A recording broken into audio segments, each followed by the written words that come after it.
I picked up my journal and began scribbling. Sadie here, coming to you alive from the middle of the rainforest in New Zealand. I finally made it. After a grueling flight that I didn't sleep a wink on, I crashed for a solid 12 hours straight. Now feeling somewhat human again, I'm ready to take on this adventure. I leaned back, staring at the blank page in front of me, feeling that familiar mix of frustration and anxiety swirling in my chest. How do I even start this? Ugh. I promised Claire I'd write something, but how do I put the last few days into words? I don't know where to begin. I landed in Auckland, and that's where I met Wiramu. Claire had mentioned me to him, and he'd kindly offered to show me around. He was tall, with broad shoulders. His skin was a warm, deep brown, etched with fine lines that hint at years spent under the sun and wind. His face under curly black hair speckled with silver was strong and expressive, with high cheekbones and a wide, welcoming smile that looked like it could quickly shift from serious contemplation to a burst of infectious laughter. When he showed up with his wife and 2 kids in tow, I wasn't quite sure what to expect, but they greeted me like I was an old friend.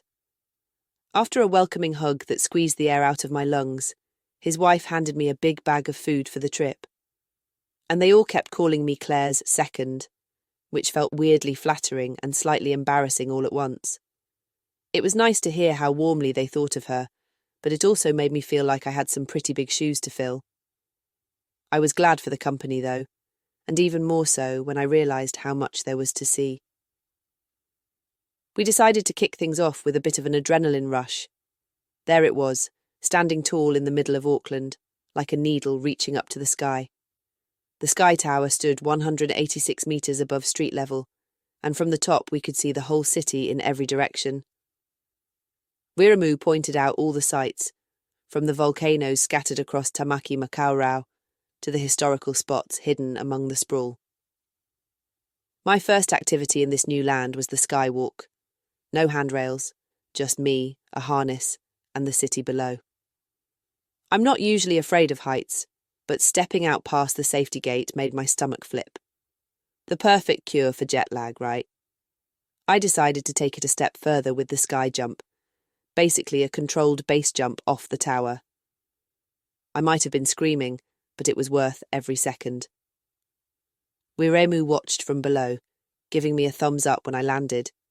He was happy to watch me jump but kept his feet firmly on the ground. Guess heights aren't his thing. The next morning I woke up with a mix of nerves and excitement. Wiramu had arranged for us to try our hand at sailing in Auckland's harbour. The boat rocked gently against the dock, the sun glinting off the water like 1,000 tiny diamonds. There were 5 of us on the yacht, all buzzing with anticipation. The skipper, a grizzled sailor with salt and pepper hair and weather-beaten skin, gave us a quick briefing. I nodded along, pretending I knew more about sailing than I actually did. When he handed me a rope and pointed to a winch, I tried not to look completely clueless. My hands fumbled, the rope felt rough against my palms, but there was a thrill in it, the kind that gets your heart racing.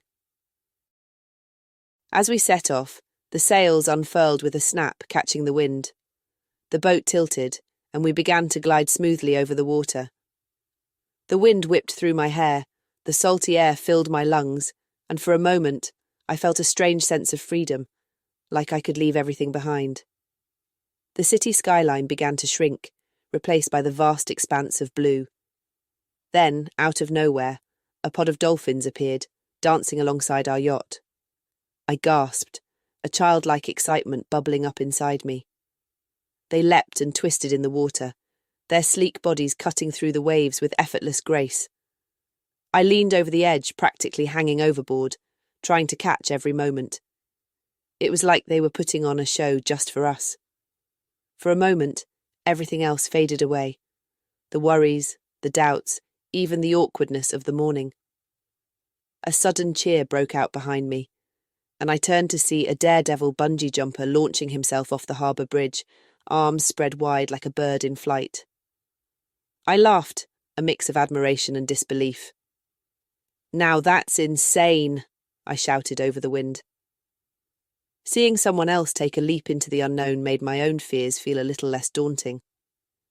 When we got back to shore, Wiremu seemed to have picked up on my energy and suggested a road trip. "How about we head to Raglan?" he asked, grinning. "It's a bit of a drive, but it'll be worth it." We set off, heading south through the lush countryside. Raglan is a sleepy town, but it's got a reputation among surfers as a must-visit spot. Ever since I was a kid, I'd dreamed of riding those famous left-hand waves. But when we arrived, the weather wasn't on my side. Stormy skies and onshore winds made it impossible to surf. And to be honest, I wasn't actually capable to take these waves on, no matter how much I dreamed of doing it. So instead, we headed to our lodgings at this quirky, eco-friendly place called Soulscape. They had old train cars converted into rooms, and I got lucky enough to stay in one of their earth domes. These domes were like something from Middle Earth, but less built into the ground and more sticky out. Rounded, with smooth earthen walls and a curved roof. Inside, everything was soft and rustic, like the wooden furniture and simple decor that made it feel cozy and intimate. There was a skylight for stargazing, and that night, the rain let up just enough for me to see a few stars peeking through. I lay there, feeling strangely content, like I was exactly where I was supposed to be. The next morning, I woke up to sunshine and blue skies. They weren't kidding when they said New Zealand could give you all 4 seasons in a day. It reminded me of home in England, where the weather was just as unpredictable. We spent the morning watching expert surfers hit the waves. While I was sipping on a hot coffee, warming my hands against the cool breeze, I overheard a conversation between Wiremu and a local who seemed to know him well. They were standing a little distance away, just out of earshot, but the body language was intense. The man was older, weather-beaten, with a wiry build, and they spoke in low, urgent tones. I caught snatches of their conversation over the sound of the crashing waves. The man's voice was thick with concern. "She doesn't know." His eyebrows raised.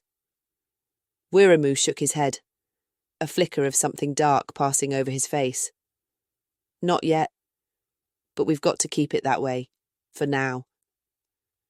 I felt a shiver run down my spine, but I couldn't tell if it was the cold or the sudden tension in the air. I took a sidestep closer, pretending to adjust my camera, hoping to hear more. The older man continued, his voice dropping even lower. "Claire's got a way of keeping secrets. Always did." Wiremu's gaze flickered toward me for just a moment, and I quickly looked away, acting like I was focused on the surfers. He changed the subject fast, laughing too loudly and clapping the man hard on the back. Whatever they were talking about, I wasn't supposed to hear it. From there, we made our way to Bridal Veil Falls, a stunning 55-metre waterfall tucked away in the rainforest. A short hike through bush lined with silver ferns led to breathtaking views from both the top and bottom of the falls. It felt like something out of a fairy tale. But I couldn't shake what I'd overheard. Why was Claire keeping secrets, and what was it that I wasn't supposed to know? I tried to focus on the beauty around me, but the unease lingered in the back of my mind. Of course, no trip to New Zealand would be complete without a visit to Hobbiton. Who didn't watch The Lord of the Rings back in the day and want to visit the Shire? Seeing the Hobbit holes in person was a dream come true, even with tourists everywhere taking selfies and accidentally bumping into me. I spent most of the time weaving about like I was in a game of dodgeball. It felt like I was surrounded by people who saw it as just another box to check off their list, more interested in capturing the perfect shot than actually soaking up the magic of the place. They posed in front of Bag End with forced smiles, glanced at their screens more than the lush green hills, and hurried off to find the next Instagrammable corner. It was like they were racing against time, competing for the best angles, all while I tried to stay out of the frame. There I was, standing in this place of imagination and wonder, trying to breathe in the atmosphere, to feel the spirit of Middle Earth. But all around me, I could hear the clicking of cameras and the fake laughter for videos that would be cropped, filtered, and forgotten in a week. It was as if I was in a movie set where everyone was an actor, and I was the only one who came for the story. Still, the charm of Hobbiton shone through. I could feel it in the breeze that carried the scent of flowers and freshly cut grass, in the way the sun hit the circular doors just right, casting shadows that seemed straight out of a storybook. And even though I had to dodge a few selfie sticks along the way, there were these rare, quiet moments where the crowd would part, and I could feel the magic for myself, unfiltered and real. For those moments alone, it was all worth it. Next, we headed to Waiōtapu, a geothermal wonderland that looked like a set from a sci-fi movie. The champagne pool, with its boiling hot water and bright orange and green edges, looked like a giant, bubbling glass of champagne. The Devil's Bath was an acid green pool that seemed like it belonged on an alien planet. After that, Wiremu took me to Hell's Gate in Rotorua, known for its mud baths and hot springs. Despite the ominous name, it's been a place of healing for the Maori for centuries. I couldn't resist taking a dip in the mud bath. It was like playing with liquid silk, so smooth and fine. Wiremu snapped some photos of me slathering it on like I was frosting a cake, and I promised myself that I would send Claire a pic later that day. I felt a flicker of hope in this strange, otherworldly place, surrounded by steam rising from the earth like it had a secret to share. The mud was warm, comforting, almost alive as I spread it over my skin. I imagined it seeping into me, soaking up whatever it was that had gone wrong inside, pulling out the sickness like a thorn from my side. I closed my eyes and let myself believe, just for a moment, that maybe, somehow, this place could work a bit of its magic on me. Maybe the same waters that had healed so many before could wash away what I was carrying, even if just for a little while. It felt good to hope like that. I wanted to bottle up that feeling, to hold on to it and carry it with me. After all, if there's any place where miracles could happen, it might just be here, where the earth itself bubbles up with life. 6 days later, I now find myself back in Auckland, feeling relaxed and strangely expectant. I'd thanked Wiremu and said goodbye, but as I sit here staring at the empty journal, I can't stop thinking about that conversation I'd overheard. I'd known Claire had secrets. Who doesn't? But something about the way they spoke, low and urgent, kept clawing at the back of my mind. The words danced around, like I know what they meant when I truly don't. It left a feeling, heavy and hard to shake. I tried to push it away, to focus on the present, but the thoughts lingered. And then I felt it, deep in my gut, that sense that something was about to change. I wasn't sure if it was the place, or the people, or the journey itself. But I knew this much. I'm ready for what's to come.